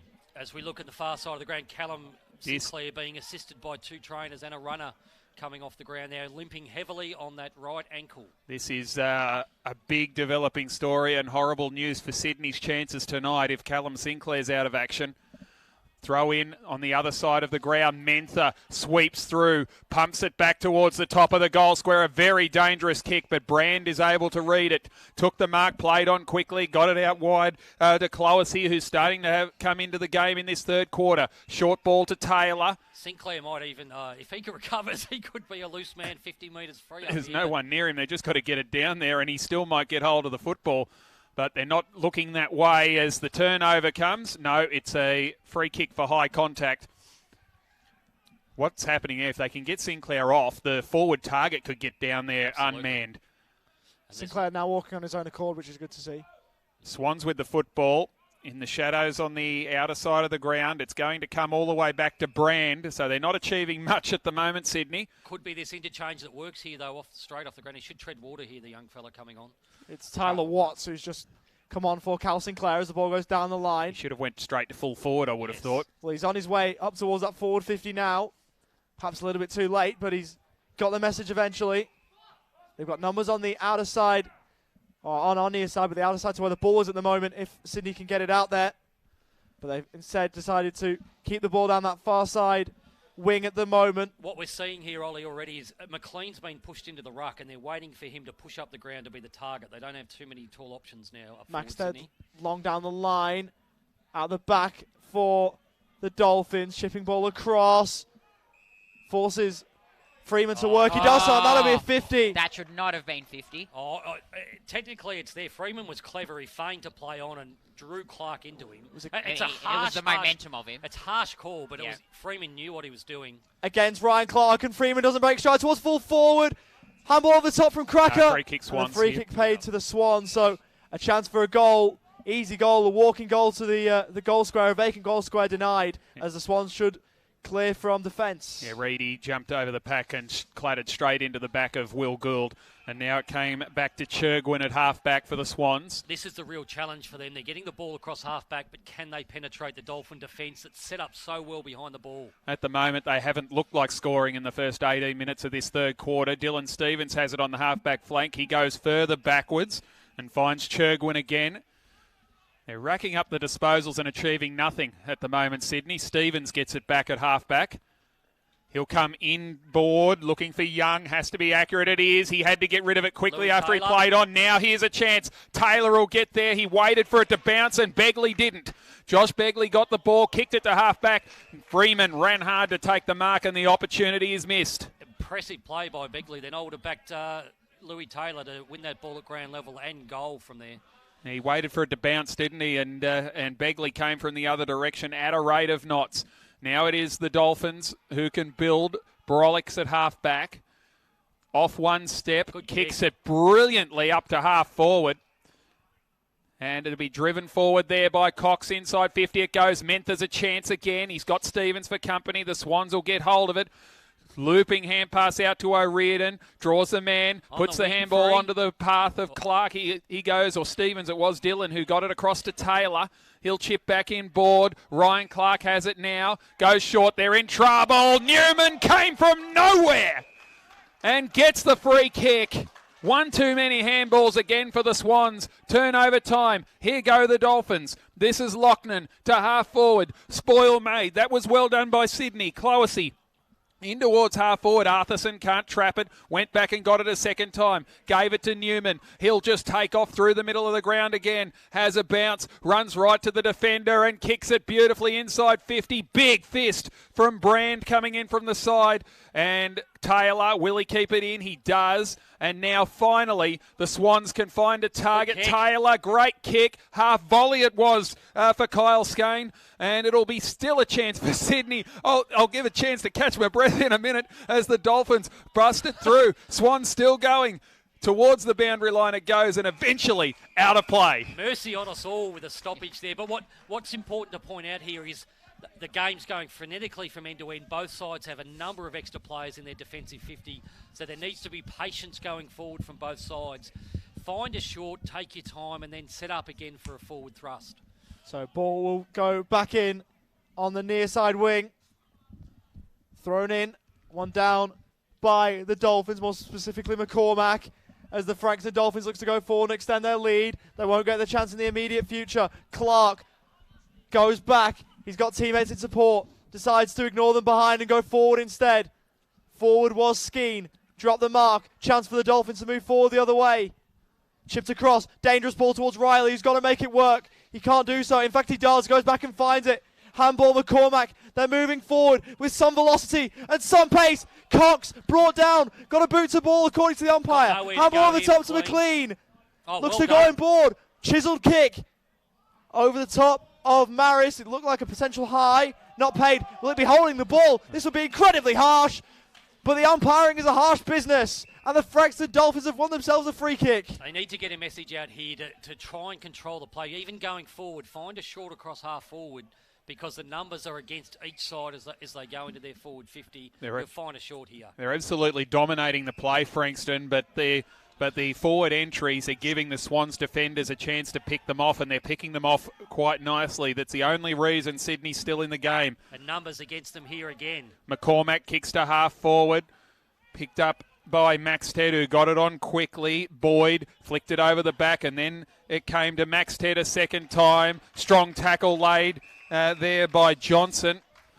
And it'll be a ball up We spoke in the pre-game, Brendan, about this time of the game, particularly with so many young players for Sydney, is going to be a challenge, and they need to get their structure forward of the ball to give themselves a chance. Ryan Clark fed the hand pass out. Taylor breaks one tackle, couldn't quite break the second one as it slid down. This will stay right on the line, and it stayed in for a long time and eventually trickled over.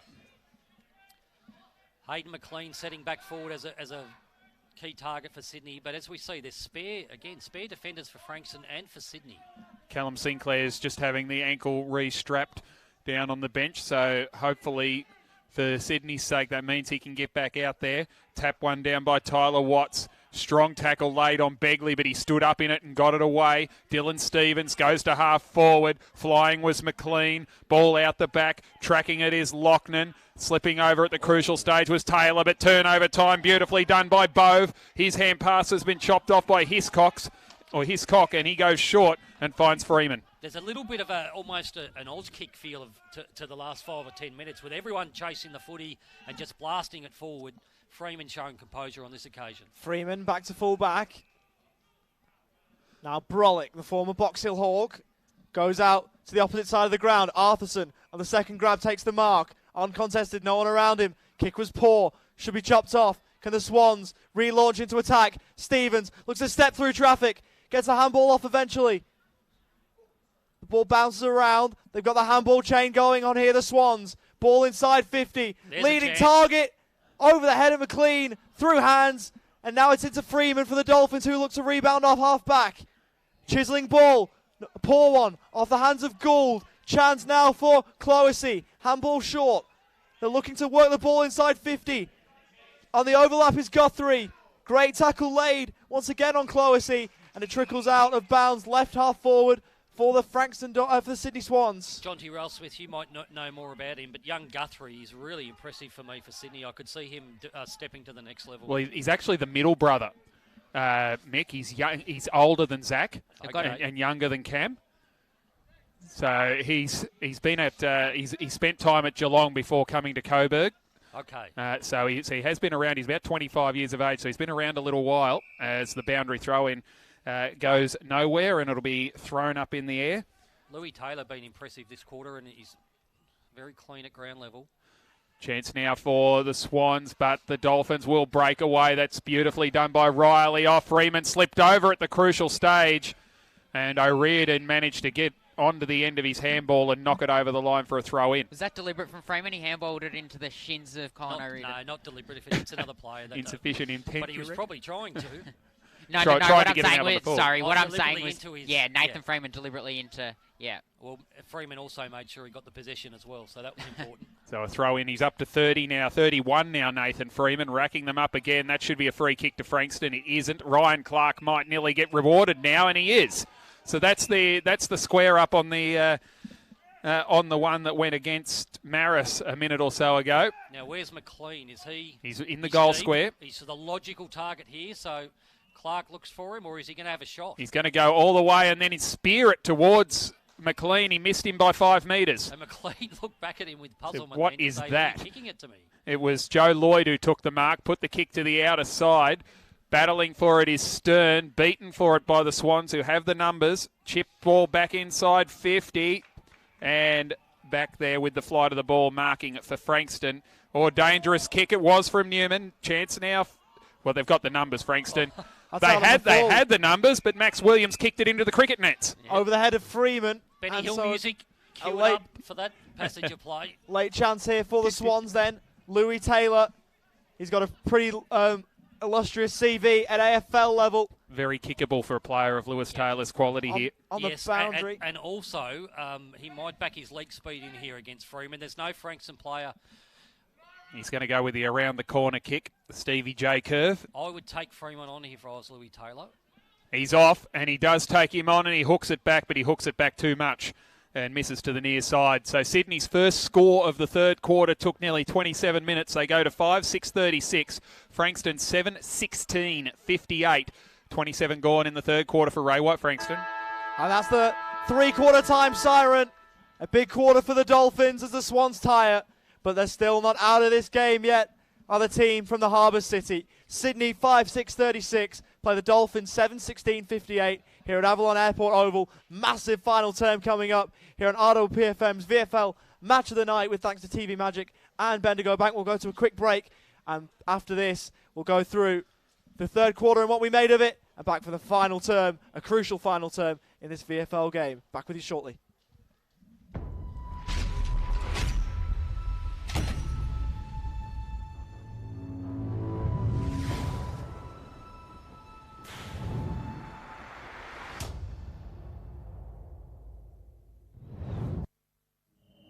There's a quiet revolution happening on the rooftops of Australia.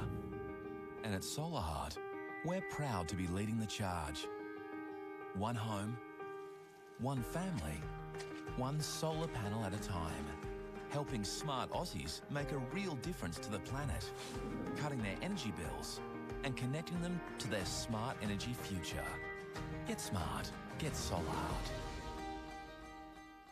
More and more people with a taste for quality are shopping at Eliza Meats. Kevin and his lean team pride themselves on the finest cuts, from juicy steaks and roasts to high-grade mince and sausages. And Eliza Meats are the gourmet specialists. Inquire about Eliza Meats Spit Hire. Phone 9787 4473 for a mouth-watering meal fit for a king. It's all at Eliza Meats. See our sponsor Kevin at Eliza Meats, 112B Mount Eliza Way, a station sponsor.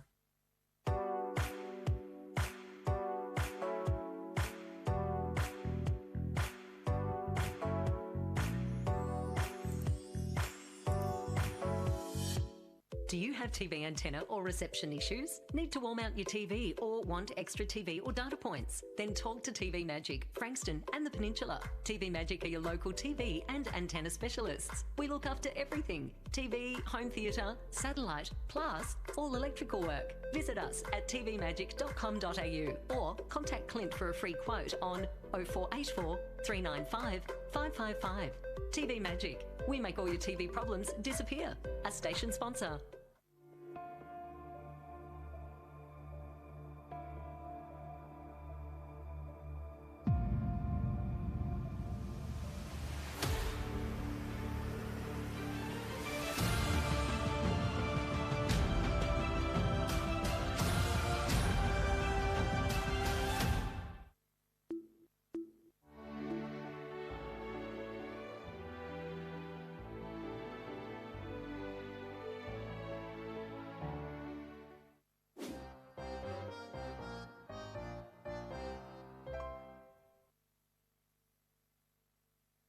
Brighton Auto is your Bayside and Peninsula automotive one-stop shop.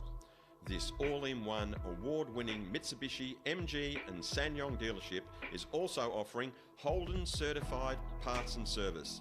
They have a huge range of new, demo and used vehicles plus factory-trained service technicians. Your proud RPPFM station sponsor, Brighton Auto, will also ensure your dream car is well within reach and kept in great hands. Why not visit brightonauto.com.au or find them at 67 Nepean Highway, Elstonwick, LMCT 10680.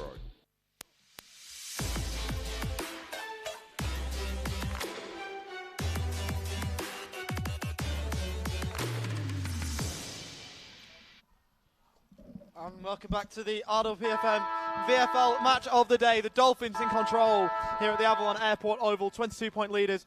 Dolphins 7, 16, 58. Play the Sydney Swans 5, 6, 36. Mick O'Neill and John C. Ralph Smith alongside me. Mick, we'll start with you. What did you make of that third term, and do you think the Swans can get back into this game? Well, the game's obviously positioned in a challenging position for Sydney. Good to see Callum Sinclair heading out for the first centre bounce, but only the one goal in that quarter across the two sides. Frankston kicking 1-5 to, we saw Sydney with a late opportunity from Louis Taylor for a behind. Frankston will be disappointed they didn't put this game to bed. I still think Hayden McLean looms as a potential match winner up forward. As we look at now, Louis Taylor's going deep forward for Sydney to sit at the feet of Hayden McLean. So that's probably the opportunity for Sydney to attack. That's the only way I think they're going to get back into this game and potentially forge on for a win. For Frankston, they did have good shape behind the footy in that quarter. A lot of possessions across the defensive half of the ground. So if we go to have a quick run through our awards now before the final term. go the best on ground thanks to Woolworths Kringle Hub. Jonty, over to you for that one. Colin O'Riordan for me. I think it has to be. Mark of the day, thanks to European Auto Refinishers. Mark of the day is probably the one that wasn't paid that you called so marvellously. Yeah, Hayden McLean would be the leader. Can we overrule the umpires? I think Hayden McLean gets it regardless for that spec he took sort of in the goal square at the other end. So I don't think it matters. I think Hayden McLean gets it anyway. And predictions. One word. Who wins from here? Mick. Dolphins from here. And Jonty? Swans too inexperienced with the NAB League kids. With more than one word, but we'll go with it anyway. I agree. Dolphins to win from here as the fans disperse off of Avalon Airport Oval and the players reconvene in their 6-6-6 slots. A massive final term as the Dolphins seek to go back inside the top 8. They will if they're victorious. And Ollie, the mercury, I believe it's heading towards 7 degrees here. It's very, very cold, and all plaudits go to the supporters out here who've been full of voice, but there's... And that comes from us, and we've been at some very cold nights at Kaiba Stadium, even colder than those probably. And I look in front of me here, Frankston club legend Will Fordham, coming off recent surgery, going up the grandstand in crutches. He'll be sorely missed by Frankston. He'd love to have him out there. Much prefer to have the number 7 running around out there tonight. And I'm sure he would be too as the final quarter gets underway. 22 points the margin. Frankston lead the Swans. Quick kick from Clark goes up towards half forward, but only as far as Arthurson, who took the mark and played on, gave it to Freeman, who's really racking them up now. Goes to Begley across to, that is Newman, who goes towards half forward. Mentha with the sit. Knocked away from him. Sinclair got it, gave it to O'Riordan. Then to the advantage of Guthrie. Through the middle go the Swans. One too many handballs. Are they up to the task now? Maris across to, that was Guthrie, who kicks towards half forward. But the mark is taken for Frankston. Chloe Hesse it was on the left foot there. McLean was just pleading for the ball to be banged inside 50. He had a one-on-one contest there. It's Brolick who sent it back in the other direction. Long down the line. It's going back from whence it came. Out on the full, though. Out on the full as the Swans will bring this one back in. 22 points, the deficit at the moment, but they'll believe that they can get it back. Freeman with 32 possessions on track for another 40 game. It's going long inside 50. Up and under ball. Flyer McLean through hands. And it's out to the outer side for the Dolphins. Shorter ball, poor one. Dolphins got to work. It works out. Handball over the top as they look to move forward through Stern. Long down the line, but it's chopped off yet again. This time marked by Sam Witherden. He plays on. Cloesy marks. Been a few of the kids for the Swans that have been very impressive. Witherden's right at the top of that list, isn't he? Yeah, though we spoke about the opportunity there being presented with, and some of those players are taking it, including Guthrie. As Bove looks to go to the outer side. Dangerous kick. Nearly chopped off. Gould has to make it work. Will he pick up the ball? He's under pressure. Mentha, socket off the ground. To potential for insufficient intent. It's going to be paid. You saw the umpire charging in. His eyes lit up. And there was only one decision from there. It's become a little bit of a spectator sport now, watching the preparatory movements for the decision there from the umpire. You know it's coming, don't you? O'Riordan short. Dylan Clark charges. Handball off short. It finds Josh Guthrie. Goes long inside 50. McLean looks to make a contest of it. He's beaten out in this scenario. Chips into the middle of the ground. Mitch Cox is there. There's a number of Dolphins in the middle. Handball to Begley. He's winning the raffle. To Riley. Ball to the edge of 50. Towards half forward. Begley should pick it back up. Second bite of the cherry. Charges round a tackle. Gets a handball off. He was lucky to do so.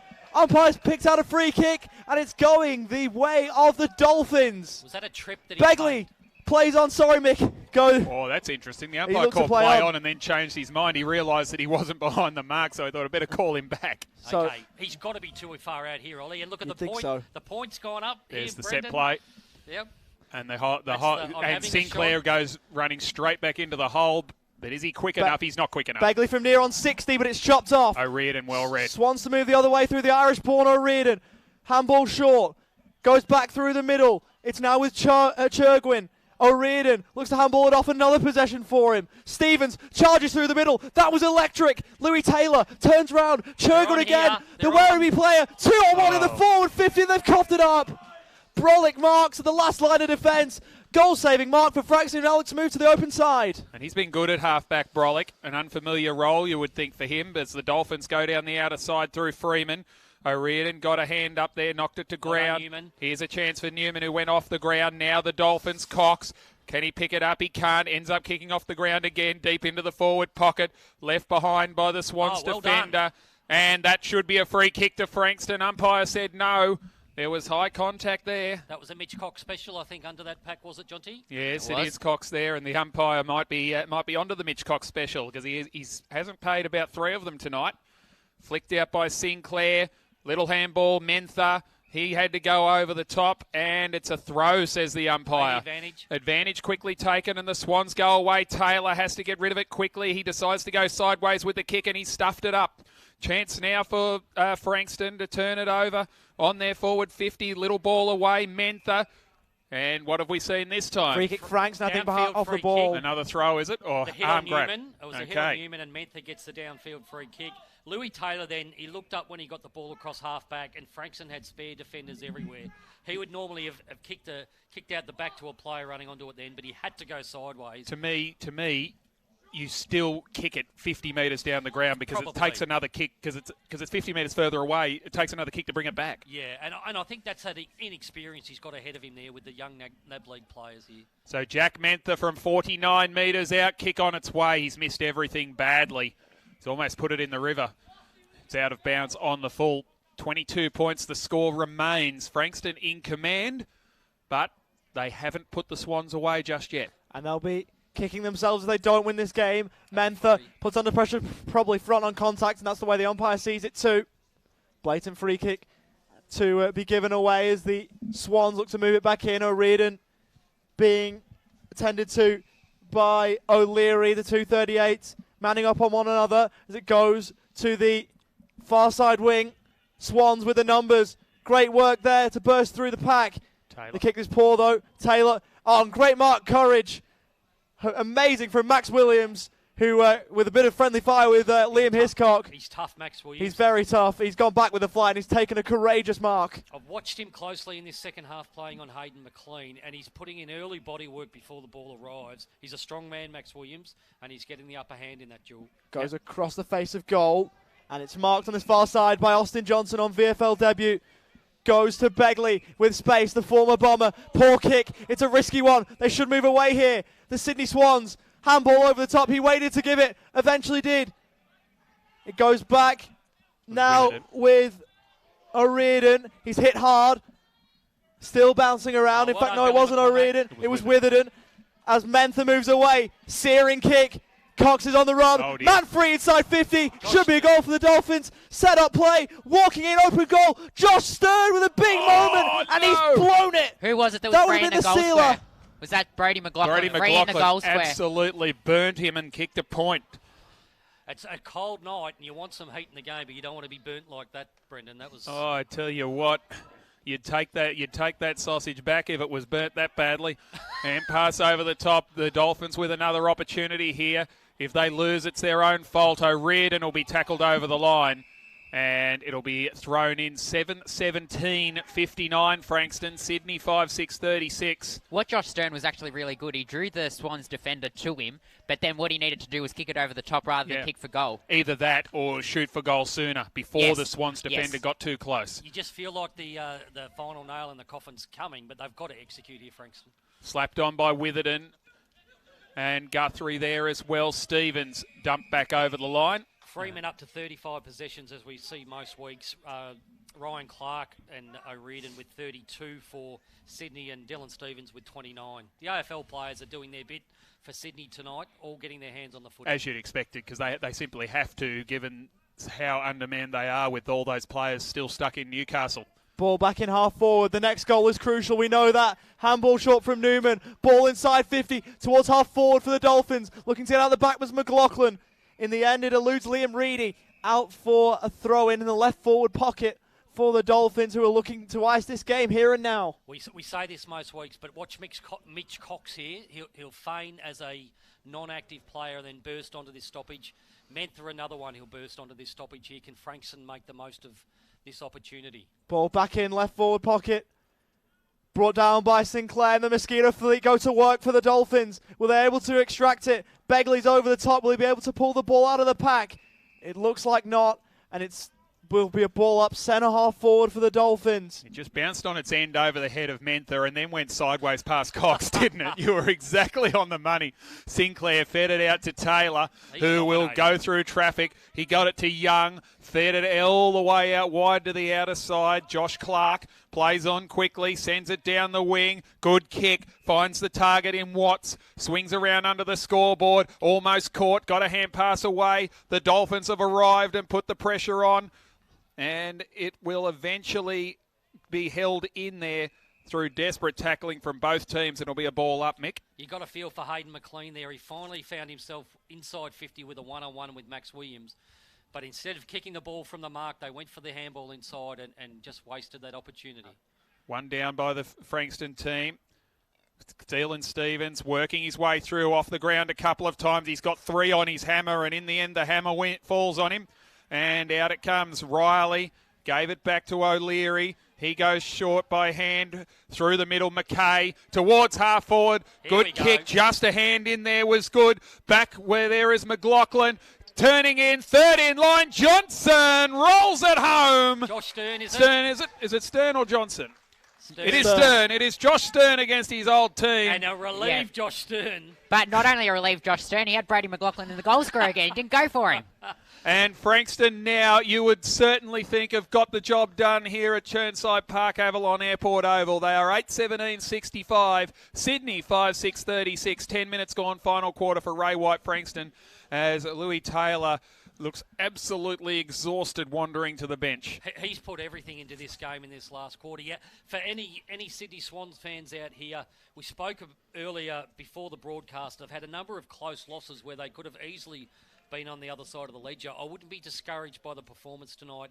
If they had another key target up forward, perhaps, and obviously those Newcastle players, this game would have been turned on its head. Not a key target, but Ben Ronk was a big out Ben as well. Ronk, yeah. Logan McDonald's in Newcastle. They'd certainly love him out here tonight, that's for sure. Sam Reid on his way back from injury probably wouldn't have played tonight, but they're the sort of players that aren't here. As McLean goes in, going in courageously for the Dolphins was Liam Reedy on VFL debut. Has performed admirably for the Dolphins as a ball up just inside the centre square in an attacking sense for the Swans. They need everything to go right for them here as there's 11 minutes gone in the final term. Cal Sinclair will go up for the Swans. What can he do? Can he get the team on his back? Clark tries to fight. He isn't able to extract it. It's past Stevens. Dumping tackle into the ground. Brilliant work from Newman. It's locked in again. It's a big effort from Josh Newman to bring down Gould. I had a chat to Josh Newman at the local football yesterday. He was primed for this game, desperate to get another win on the board. He's led from the front. McLean with the tap, hand pass over the top. I've liked the game of Witherden, but that was Young who gave it to Stevens. Sends it out wide, tracking it towards the wing is McLean. The bounce doesn't favour him. Getting there is Johnson. Sends it back in board. Sinclair will be sore. There's no question about that tomorrow. The short ball from Johnson. Found that was O'Leary, who went back to defensive 50.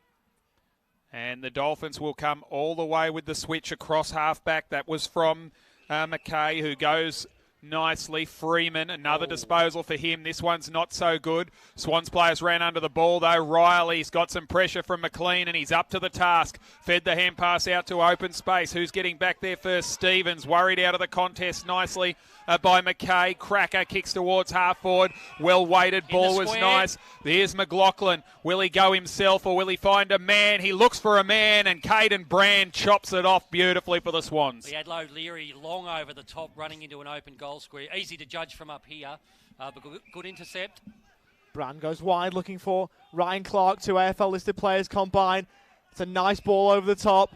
It's found Fraser Maris on half back. Don't go backwards, Fraser. Has to find a target. Goes long and high. Frankston with the numbers. Umpire spotted a free kick. It's going the way of the Swans. Callum Sinclair has ball in hand. He gives it off. It's Tyler Watts who was grabbed by the arm was their decision. It was probably Watts. A bit of holding both ways. Goes laterally. Finds Maris again. Further on now to Will Gould. Goes long inside 50. It's the only way now for the Swans. Well done. Is there a free kick in there? It's a mark. It looks like a mark. It's very well taken. Under a strong duress. And it must be kicked now for the Swans. He protected the drop of the ball then really well. Held back against his opponent. I can't pick up the number. Gennaro Bove, I believe it is. Yeah, that showed some really good craft there. He identified where the ball was going to drop, backed into his opponent, and then at the last minute, he probably would have got a free for holding anyway, but then made the last-minute lunge for the ball and a chance to convert here. Big breath as he goes back there and comes in to convert. So it's Bove from about 35 metres out on a 45-degree angle. Gennaro Bove, it has to be quality from here, and it's not. He misses to the left. Swans move to 5-7-37, trailing the Dolphins 8-17-65, 14 minutes gone, final term. Ray White Frankston scoreboard. And Mick, remember, we do have the Woolworths Coringal Hub $100 Player of the Match voucher to award tonight. And we always ask each week, the Sydney players, they don't have to catch the plane down to use that $100. No, they can use it at any Woolworths, as Nathan Freeman takes the mark on the halfback flank on cue. 37th touch. He's had a reasonable day again. Has Nathan Freeman. He went to Richards. And away come the Dolphins. They go down the dark side of the ground. Mitch Cox is free forward of the ball. This is Stern. He's going to get run down. He just got his kick away in time. It was good, however. He found Cox. And Connor Riley in the middle of the forward 50. Even Max Williams sneaking forward for hopefully a goal here. It goes out wide, in fact, to Stern. And now inboard. Kick inside 50 from Voss. And Brand picks off another one. He's really grown into this game. Caden Brand, obviously AFL listed, formerly of Hawthorn, now his second club in the Sydney Swans. Yeah, dropped really this well. week. He was. Played in the AFL last week and then lost his spot again for the second time this year. He'll be fighting to get that back. It's coming in late. It's got to be a free kick, and it is. And 50. The mark's paid and the 50-metre penalty. It's against Max Williams. Very I have crude to from say, Williams. watch Max Williams. He's one of those players that he just can't pull out of those situations. No, he just keeps going. Yeah. Yep. Make sure the young fella earns it. Darcy Churgwin on debut. So running forward now. And he's not even getting the free kick. Guthrie goes long towards centre half forward. Off hands, back of the pack. Should be a goal to the Swans. And it is. Maybe there's still life in the Swans at the moment. It's Logan Young out the back of the pack.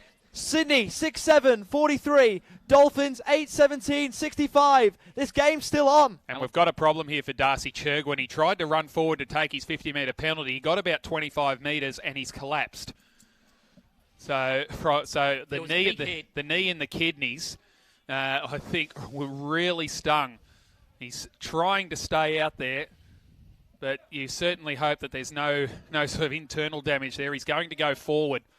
No, that's a good effort. No, the trainer's dragging him off. Said, nah, you can't go forward. You've got to get off here. Logan Young kicking that goal. He started really quickly. He up to 18 touches. Liam Reedy getting back in defence, needed to take that mark. He was the height for Frankston, wasn't able to take the mark, and Logan Young capitalised. Breathe life back into this game a little bit. Need to breathe some life back into poor Churgwin because he's having a battle right now. So there's a bit of an interesting one here. Is there an extra player on the ground? No, he's gone on the ground. Oh, he's gone. The umpire was telling him he had to go forward for the 6-6-6, but someone else had fed forward for the Swans. There was already 6 there. Yep. So that's why the free kick's not paid against the Swans or the warning's not paid against the Swans for having 7 because it was an umpire instruction. Sinclair's back in the ruck and he wins that tap down. Newman takes it out of the middle, drives it towards half forward. How will it sit for Voss? He's got a very rude haircut there as Voss as he kicks inside 50. Stern. And here's Stern front and centre. Bragg down. Great tackle. Still a chance. Begley. Oh, that would have been spectacular from the Dolphins. They're still in here. Begley snaps it around at the third time of asking and gets the quick reply for Frankston. Was that McLaughlin on the back trying a Stevie J goal from off his back? I think Toby Green's done that a fair bit too, I reckon. But yeah, they had about 4 goes at it there, Frankston, before the goal was finally kicked by Josh Begley, his first of the night. And Frankston goes to 9-17-71, Sydney 6-7-43, 18 minutes gone, final quarter. Ray White, Frankston scoreboard. And Jackson Voss kicking that ball inside 50. He hasn't had a whole lot of the ball, but I feel like he's had a pretty good game, Mick. Yeah, outside. and what he does have is he's got good poise with the football in his hand. We saw him take particularly in the contest. A split step then and almost stop to assess his options. It's almost that Pendlebury-like stuff where the players automatically give him space. And well done. He's progressing nicely into his first VFL season. And yeah, his haircut definitely noteworthy, Brendan. So as soon as the Swans had life breathed back into them, they're flatlining again at the moment. They're on life support. Can Sinclair help them out? It's down to Newman, who fights tooth and nail to get through. He's found Mitch Cox, who camps underneath the ball. He can go. He has to evade a tackle. Twist, turns, steps around. He's got a man free forward, 50, over the back. Still not able to be taken, though, by Blake O'Leary this time. Out the back, Voss, snap on goal.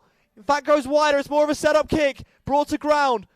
Chance for the Mosquito Fleet to get to work, but they can't do so. It's Stevens with a run-off half-back looking to rebound the Swans out of defence. And it's a good mark taken on centre wing as the Swans look to move forward. They've got to go quickly. In the middle is Thomas Boyd. In fact, it's Watts.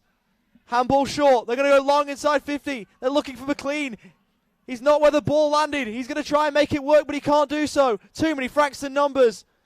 I think they're going to escape from defence here, and they are. Long down the line, but not for long, as the mark is taken just inside the field of play from Tyler Watts. There's some tired players out there now. You can see the ball going back and forth. Sort of indiscriminate kicks at times. Stevens with the ball now. Ryan Clark to Stevens it was. He went over the top to Maris, so he's been all right. Goes short, stepping around is Watts, knocked down by Arthurson. Tracks it towards the line. Cox lays the tackle. The umpire circles and sweeps the arms. They just have to pay one every now and again, don't they? They decided that Matthew Keast dived on the football. So the free kick goes to Frankston. And it was taken to Arthurson, who went back to Brolick. Dangerous kick here. Freeman had it knocked away from him. Hand pass back and a miss from point-blank range. Carl Skeen. Skeen should have kicked that goal in the end. That's always the risk you have. Frankston trying to slow the ball down there. But kicking backwards and losing territory, it always puts extra pressure on the next kick. It was poor skill error. Shouldn't have taken that kick. Should have hit the target easily. I do notice there's persisting with Sinclair out here. I wonder if they might put him on ice, given his importance at AFL level as well. Ball now into Mentha. 6:8:44 Sydney, 9:17:71 Frankston. Ray White Frankston scoreboard, 21 minutes nearly. Mentha chipping ball short. Now to the captain in Josh Newman. Had a decent game. Has the leader. Ball short now to Will Arthurson. Up for possession number 24 for Arthurson. He goes back. Looking just to waste a little bit of time, perhaps, as Brolick keeps the ball inside his defensive 50. They're looking to open the game up. Handball over the top. Arthurson has to go back and find it. Won't do so. He's bailed out by his teammate. There in James Randell. And they've got out of trouble just for the moment, but they've still got to clear the ball. They've got the ball in hand as they should look to go down the line through Brolick, who takes a bounce. Nice shepherd on the mark. Oh. Was it an illegal one, perhaps? Yes. Yes, it was. So it was overzealous, and the Swans have got a chance maybe now for a consolation goal as we're well into time on here in the fourth term. His teammates have all pointed to say, there's a report there too, I think. Umpire going for the book. And is that Rendell or Max Williams on the mark? It's Rendell. He's being reported. Yeah. And so with a shot for goal. Umpire saying it's a high shepherd there, and it's probably the furthest point from our vantage point. So I didn't see it, so I can't make comment on it. But I'd say what'll happen is it should be a 50-metre penalty with a report being made. Oh, I'm not sure if that's the case anymore because they didn't have possession. So I think it's just a straight free kick. It's Kyle Skeen who's got it. Yep. So used to be a 50-metre penalty for automatic 50 for a report if they change that. Yes, they have. So left half forward, goes towards the top of the square. Skeen as it got the journey. He wishes it had have been a 50. Yeah. And it's out of bounds on the full. It just shows the tiredness that's set in. 22 minutes into the last quarter. There's a lot of fatigue everywhere. It's been a messy few minutes here. And Freeman with possession 38 then. Chipped across. 39. Frankston now on the verge of moving into the top 8 this late into the season. Who would have thought it? Imagine telling a Frankston fan that 5 years ago as Freeman takes a contested mark. They wouldn't have believed you. Up. Freeman's on for 40. He goes short. Marks to Connor Riley. Imagine telling them 5 months ago. Exactly. It's quite a remarkable rise for the Dolphins, who will take their spot in the top 8 tonight. Riley looks to go long down the line. Sinclair and Rendell. Massive mark over the top from Will Gold. Still hasn't got a chance at AFL level, but he won't be far off with marks like that. He goes long. No time to stand and admire.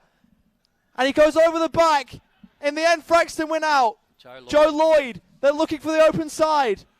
Will they find it is the question. They've got runners on the far side. They've got the numbers. Might be TV magic time for Will Gould. That may well be mark of the day. Stolen at the 11th hour from Hayden McLean. Ball down the line is marked at the end by Blake O'Leary, who can just take time off the clock. Frankston have got spare numbers on this near wing side, but it's going to take a hell of an effort as they switch the footy. It heads all the way back from O'Leary to the defensive 50. And that's Lochnan, who goes back to where it came. Now's the time to pad your stats, get some short kicks here. And that's exactly what's going on. That went 15.01 metres to Brolick, who takes the mark and went. And, of course, when I say 15.01, I mean about 8. Yeah. As Rendell Freeman received. He goes across to Freeman. Possession 42 on the way. Just racks them up, doesn't he? I think he's got 40 every week except last week against Collingwood when he got 27. Short ball. And the mark's taken by Williams. They've had about 12 possessions and really gone nowhere. And Freeman wants it back again. I'm not sure why I'm laughing, Brendan, but it's almost comical watching this last 5 minutes. Long ball to the wing. Brand reaches over top. Man in front, McLaughlin. Probably got a hand over his shoulder. Mentha front and centre. Riley's going to be caught. He's going to be gone, and he threw it away. Great tackle for the Swans. The advantage taken. It was Witherden who did that tackle. Clark goes short. Lochnan got a hand in there, brought it to ground. Still a chance for Frankston to break clear. Freeman. Guess who's got it again? Hand pass out wide to Newman. He goes around the wing. Here's a chance to jump for it for Reedy. Just over his head, misjudged it. And it's out of bounds for a boundary throw. And we don't even say his name now. We just say guess who. And interesting, you look at Liam Reedy as the players reset there, his first AFL game, and he's been matched up against Caden Brand. What an introduction to VFL footy against an AFL calibre player. It's inside. Freeman, 42 disposals, 15 marks and a goal. Is he the best on ground? That's up for you to decide, because there's been some outstanding players out there tonight as the Swans go to the wings. Just off hands of Nathan Freeman. Will he get the ball here? No, he won't. Nice pirouette there from Keast, as it's now with Dylan Clark. Nice 1-2. Stevens straight into the tackling pressure, out of the frying pan and into the fire. He was tackled and the ball will be balled up. 26 minutes gone, final term. Just want to touch on Dylan Stevens. He's got a really unique move when he gets the football. He'll either go backwards with speed with his legs. He just finds space every time when he gets the ball. Clark hacks the kick out of there when no one expected him to do so. Great attack on the ball. Goes back to Gould. Tries to look forward for the centre-half forward there. Charging up with the ball was McLean. He overran it. Stevens looks to get himself camped underneath the ball. Should take the mark and does. Stops, props, and will look to go forward. Goes wider. Now looking for Keast. Will he latch onto the end of it? The answer is yes.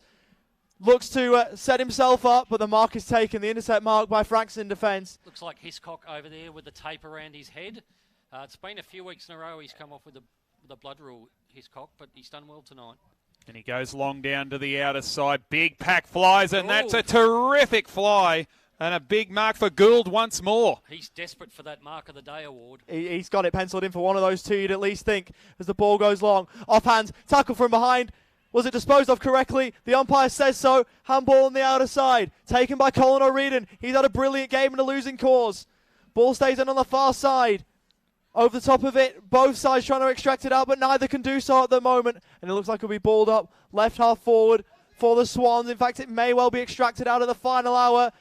Swans players screaming for holding the ball, and it gets paid. So after all that, there's a free kick for the Swans and a shot on goal. And we see in front of us Nathan Freeman not resting on his 42 possessions. He's desperate to get back on the ground. Screaming at Austin Johnson. He's only been off for about 35 seconds.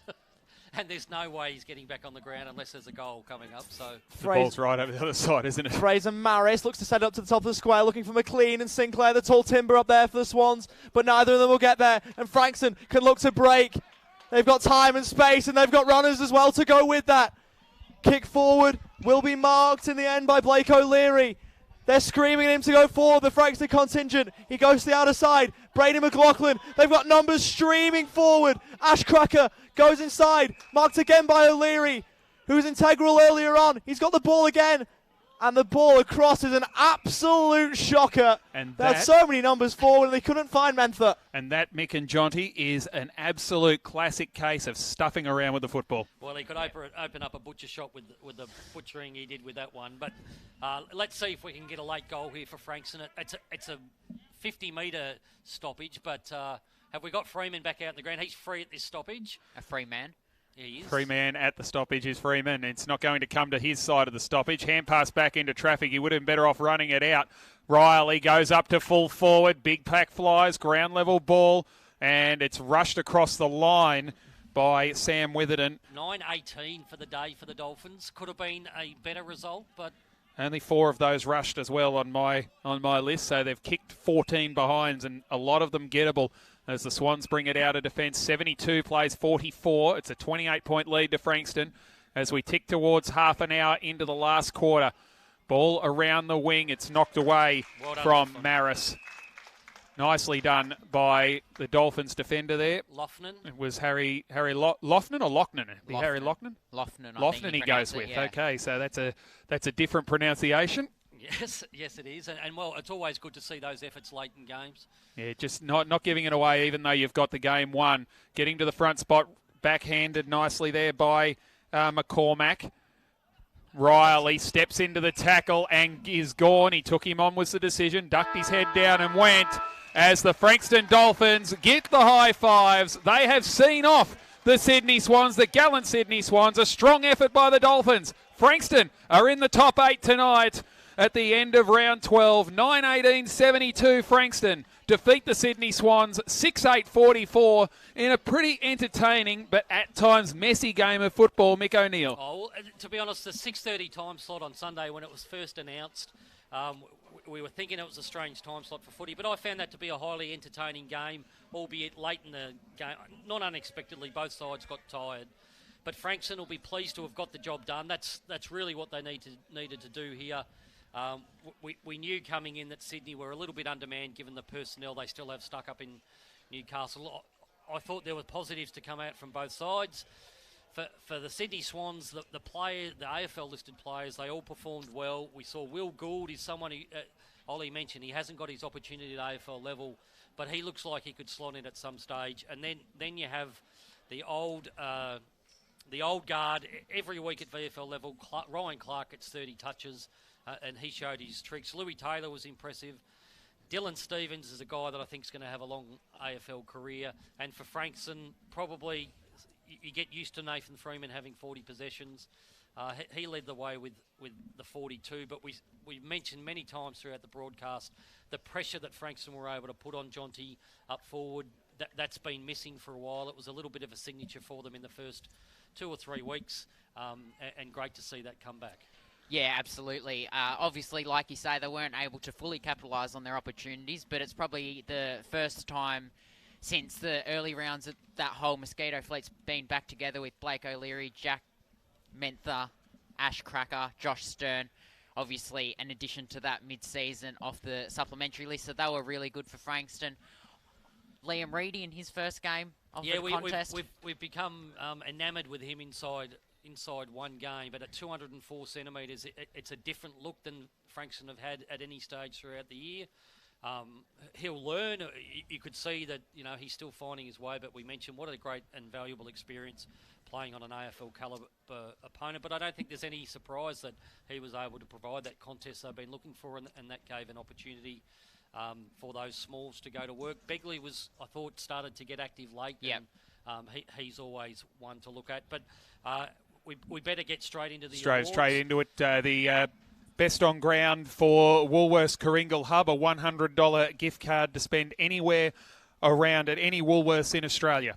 Well, Nathan Freeman for me. Not only 43 possessions, 15 marks to go with that as well. Hard to look past it. Well, I hope him or his family aren't listening to the broadcast. I actually thought Colin O'Riordan it was between the two. Was dominant.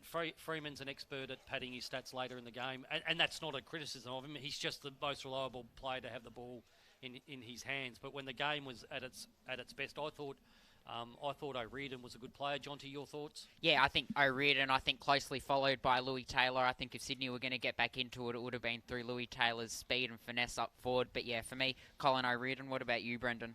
Yeah, tough call. I'm just thinking, do we go for one of those players for an AFL listed player, or do we go for that's a good point. Or someone else off the list? If you're looking around that way, then you're I suppose you're finding it a lot more even. I actually, well, for Frankston, Newman was terrific. Brolick, I thought, was really good down back in an unfamiliar role for him. For Sydney, the non-listed player that really impressed me was Josh Guthrie.